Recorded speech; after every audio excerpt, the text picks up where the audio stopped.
¿Cómo olvidar esas incontables noches de fin de semana, donde la única luz de la habitación era el fulgor de la televisión y uno de tantos clásicos del cine de terror amenizaba la madrugada? A través de la pantalla, el maniático sediento de sangre en turno, asesinando brutalmente a un grupo de jóvenes estúpidos y sexualmente desenfrenados. Y cuando llegaba el triste desenlace en que era derrotado por la Final Girl, no podía esperar para volverlo a ver en su siguiente película. Si me preguntan, este es un argumento que parece bastante simple, pero que funcionó de maravilla. Tanto así que daría vida al slasher, el cual se convertiría en uno de los subgéneros más populares y queridos del cine de terror. El slasher daría sus primeras puñaladas en el año de 1960, cuando Alfred Hitchcock nos entregaría sin saberlo una de las películas que cimentaría las bases de este amado subgénero. El maestro del suspenso tomaría como base la novela del escritor Robert Bloch y la transformaría a placer para entregarnos una de las mejores películas de la historia. Me refiero a la inigualable Psycho.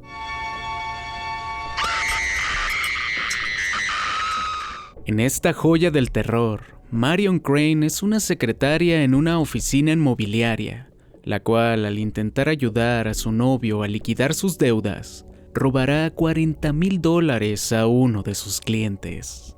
El hurto del dinero le pondrá bastante ansiosa, por lo cual decide escapar de la ciudad. La constante paranoia junto a una cegadora tormenta la llevarán a refugiarse en el motel Bates.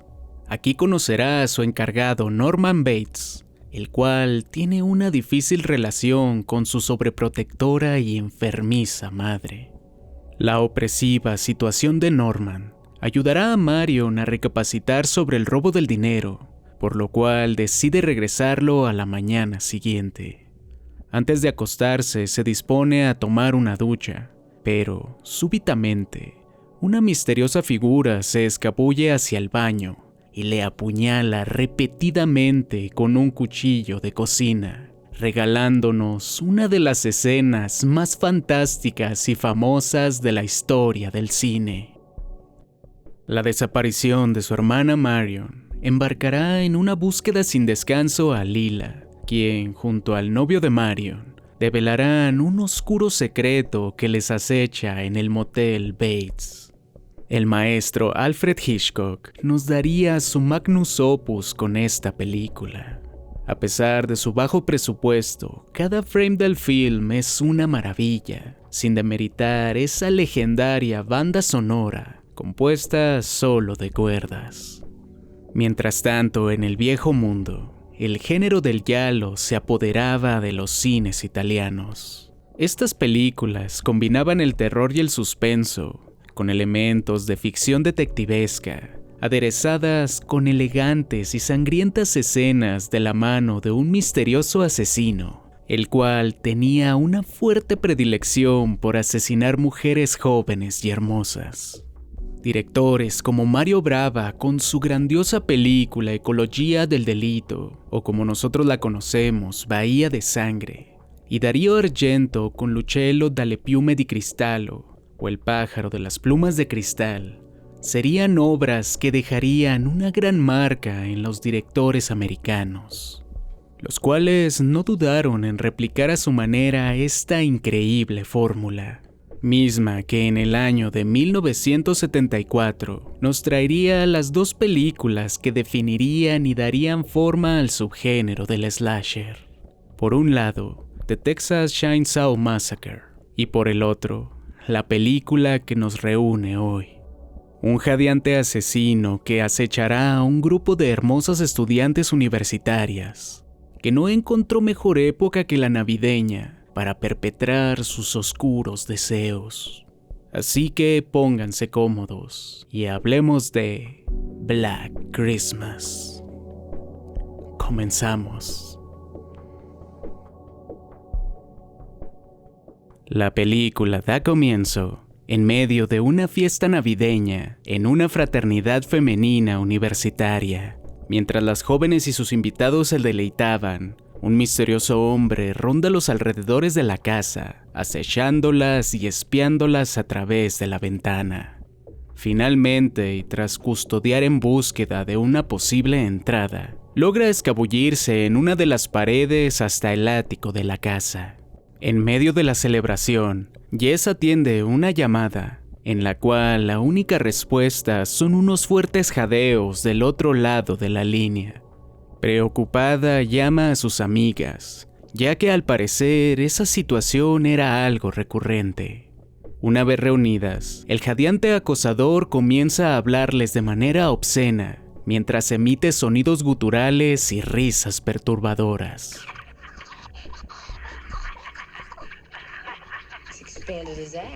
Bárbara, cansada de esto y al ver que sus compañeras estaban aterradas, toma el teléfono y confronta al acosador, pero este concluye la llamada amenazándola de muerte. Claire, asustada, le dice a Bárbara que no debería provocarlo, ya que en días anteriores una joven había sido atacada en la zona. Bárbara, por su parte, le responde en un tono de burla, hecho que molesta a Claire, y se retira a su habitación. Una vez en su dormitorio, Claire comienza a empacar, ya que a la mañana siguiente su padre pasaría a recogerla. Mientras terminaba su maleta, los maullidos de su gata Chloe llaman su atención. Extrañada, va a investigar hacia el armario, pero súbitamente es atacada y finalmente asfixiada con una bolsa por el misterioso asesino.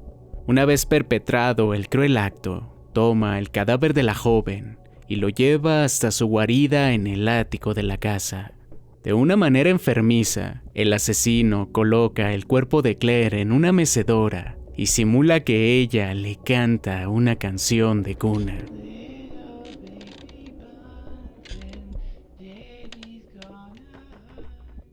A la mañana siguiente, el padre de Claire, el señor Harrison, llega al lugar acordado para recogerla y llevarla de vacaciones. El inusual retraso de su hija le preocupa, así que va hacia la fraternidad para buscarla. Al llegar es recibido por la dueña de la casa, la señora McHenry, la cual le menciona que le parece extraño el retraso de Claire, ya que todas sus cosas estaban listas para partir. La señora McHenry recuerda que ese día las jóvenes tenían una fiesta para los niños pobres y se ofrece a acompañar al señor Harrison hasta aquel lugar, sin sospechar que el cadáver de su hija yacía inerte en el ático. Mientras tanto, Jess se reúne con su novio Peter en el conservatorio para contarle de que está embarazada y que desea abortarlo. Esta decisión molesta en sobremanera a Peter, quien le dice que es un egoísta porque él sí desea tenerlo. Las firmes negativas a cambiar su decisión generan fricción entre la pareja, concluyendo en que seguirán la conversación en la noche. De vuelta en la fraternidad, el teléfono suena nuevamente y es atendido por Jess. Al principio nadie responde, pero repentinamente una voz masculina comienza a gritar el nombre de Billy.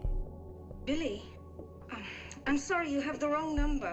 El misterioso hombre le insinúa en un tono siniestro que él sabe que ella está embarazada, aterrando a la joven y obligándola a colgar de inmediato.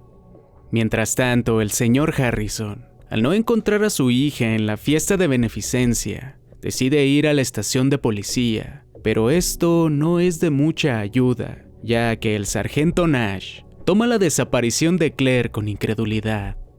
Jess, preocupada por la ausencia de su amiga, va en búsqueda de Chris, quien es el novio de Claire, para preguntarle si sabe algo acerca de su paradero. El joven le contesta que no, que la última vez que la vio fue la otra noche en la fiesta.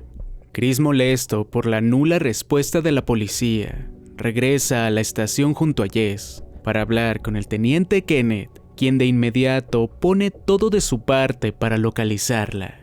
Mientras los jóvenes se encontraban en la estación, se enteran de que no solo Claire ha desaparecido, sino también una jovencita llamada Janice.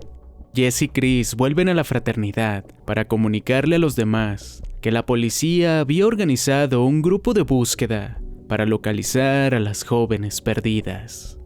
Sin dudar un segundo, se ponen en marcha hacia el parque. Antes de partir, la señora McHenry le advierte a Phil que tal vez ya no la encontrarán en casa cuando regresen, ya que esa misma noche partiría a casa de su hermana a pasar Navidad. Mientras la señora McHenry preparaba su equipaje para marcharse, los maullidos de Claude llaman su atención hasta que finalmente descubre que los ruidos provienen del ático. Una vez arriba, la profunda oscuridad le impide ver al homicida, el cual la esperaba sosteniendo una polea con un gancho. Gracias a una vela que se encontraba encendida junto a ella, finalmente logra ver el cadáver de Claire sobre la mecedora. La impresión del hallazgo le dura poco, pues un ruido le alerta sobre la presencia del misterioso hombre, el cual lanza el gancho hacia la cabeza de la mujer, perpetrando de esta manera otro asesinato. Tras una larga búsqueda en el parque, Jess regresa a la fraternidad para reunirse con Peter, pero una vez más, es recibida por una llamada del perturbado asesino. What do you want? Why are you doing this?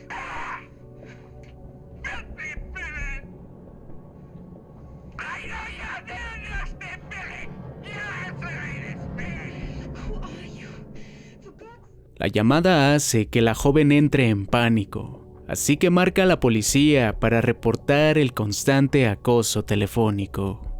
Mientras ella se encontraba en medio de la plática, una misteriosa silueta baja sigilosamente desde el piso de arriba, pero finalmente resulta ser Peter.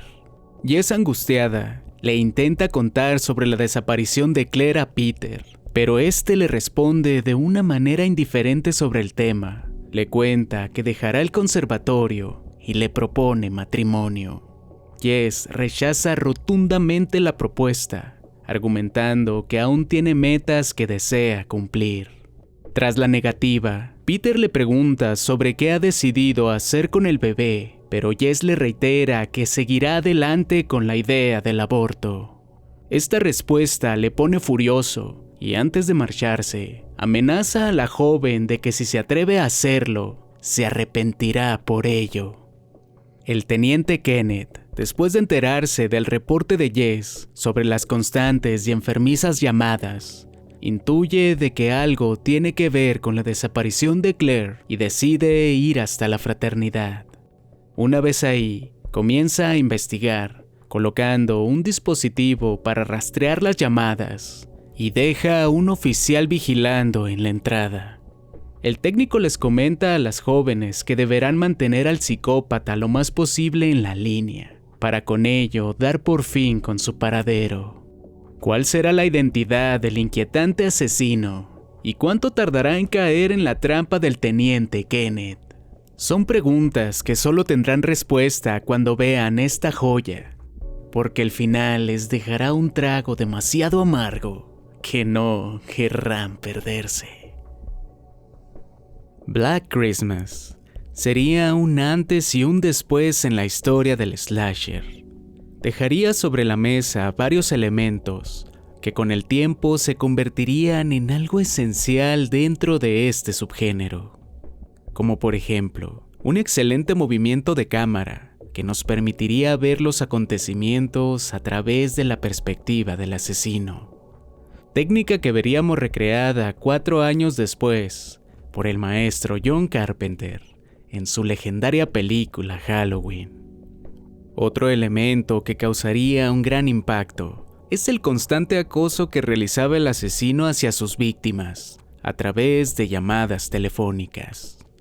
Elemento que retomaría años después Wes Craven como una pieza esencial de Scream. I don't think so. También el hecho de situar los hórridos acontecimientos en víspera de Navidad fue un concepto excelente. En este caso, generando toda una dicotomía entre la alegría que dejan las fiestas navideñas y ese terrible trago amargo que nos deja la película. Este concepto, bajo distintas festividades, sería retomado por varias películas del mismo subgénero, como Halloween o My Bloody Valentine. También con el personaje de Jess, se instauraría un primitivo pero acertado concepto de la Final Girl. Si bien, esta idea quedaría mejor establecida con el personaje de Laurie Strode, Jess nos muestra un lado muy humano y real. Poco a poco nos vamos involucrando con ella, adentrándonos en sus problemas personales y viéndola sobrellevar una oscura situación. Porque no solo tiene que lidiar con la idea de ser acosada y acechada por un maníaco anónimo, también con la difícil situación de un aborto, así como una ruptura emocional y la desaparición de una de sus amigas. Todos estos elementos la llevarán hasta una falsa catarsis que la dejará totalmente vulnerable. El asesino anónimo o Billy, como le gusta que le llamen, es un concepto realmente inquietante. Es una profunda y desoladora mirada hacia los ojos de un asesino serial. En su mente delirante todo tiene sentido. El tipo de víctimas que busca, la manera en que las acosa, las enfermizas puestas en escena que realiza con los cadáveres de sus víctimas, hasta sus relatos en las llamadas, parecen perfectamente planeados, dejándonos a nosotros y a los personajes de la película como simples espectadores de una realidad ajena a la nuestra. En otras entregas logramos entender mejor las motivaciones y el trasfondo del asesino, pero en esta se nos va dando a cuentagotas pequeñas pistas, las cuales son las mismas que el mismo homicida decide darnos. También debemos poner esa información en tela de juicio, ya que en una mente con tal grado de disociación, hasta el nombre de Billy podría ser una de tantas desconexiones con la realidad. Todo esto en conjunto nos deja un antagonista muy humano, con sus virtudes, defectos y limitaciones, pero con un halo de psicopatía tan denso que lo aleja tanto de nosotros hasta el punto de convertirse en un verdadero monstruo. Desafortunadamente, Black Christmas con los años se ha ido olvidando y quedando a la sombra de otras grandes entregas del subgénero. Gran parte de esto se debe al hermetismo del personaje de Billy, el cual, al ser completamente desconocido, no llega a conectar con la audiencia. Como ya sabemos, algo fundamental del slasher es la manera en que los asesinos se ganan nuestro cariño, hasta el punto de ponernos de su lado en cada una de sus entregas. Pero, al saber tan poco de Billy, esto fue imposible. Esta película ha envejecido bastante bien, a pesar de tener ese estilo narrativo de los 70s, que es un poco más lento al que estamos acostumbrados. Equilibra perfectamente sus dosis de humor, terror y suspenso, haciendo que disfrutemos cada instante de la película. Las actuaciones en general son buenas, pero Olivia Hughes como Jess es fantástica. Aunada a una acertada combinación musical entre villancicos y cuerdas, convierte a Black Christmas en un clásico imperdible para esta o cualquier temporada. Les agradezco por ver este video y no olviden suscribirse al canal para que no se pierda ninguna de nuestras funciones. Les deseo felices fiestas y hasta la próxima.